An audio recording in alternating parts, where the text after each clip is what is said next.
High, good evening. তো আজকে আমি চলে এসেছি ইস্কন মন্দিরে।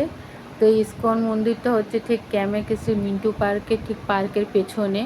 খুব সুন্দর মন্দির এটা, বাইরে থেকে যেরকম সুন্দর ভেতরটা ওর থেকে বেশি সুন্দর। তো আমি আস্তে আস্তে মন্দিরের দিকে, দোতলায় রয়েছে, আমি তো আস্তে আস্তে সিঁড়ি দিয়ে উঠে গেছি। আর এখানে দেখুন সবাইরা মালা গাচ্ছে প্রভুর জন্যে। দেখে খুব ভালো লাগছিলো, যেন হচ্ছে আমিও গাঁথি, কিন্তু আমি গাঁথতে পারলাম না, যেহেতু আমি সকাল থেকেই রাস্তায় বেরিয়ে রয়েছি। তো এটা দেখে খুব ভালো লাগছিলো। তো আস্তে আস্তে আমি এখান থেকে সরে গিয়ে ভেতর দিকে চলে গেলাম। তো ভেতরটা দেখুন, এইখানে মহারাজজি ধ্যানে বসেছে। তো এনার পাশ থেকে আস্তে করে আমি সরে গেলাম, এনার ধ্যানটা ভঙ্গ না হয়ে যায়।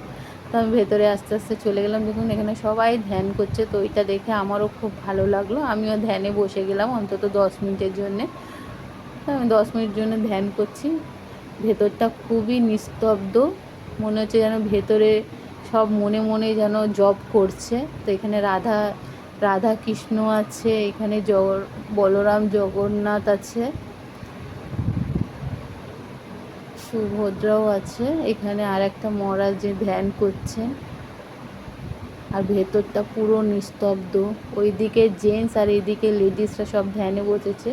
পুজোর ফুল ওইখানে রাখা রয়েছে, সব পুজোর ফুল নিয়ে নিচ্ছে হাতে ধ্যান করে ওঠার সময়। তো গুটি গুটি পায়ে আমিও আস্তে আস্তে চলে গেলাম, ধ্যান থেকে উঠে ফুল নিয়ে নিলাম হাতে করে।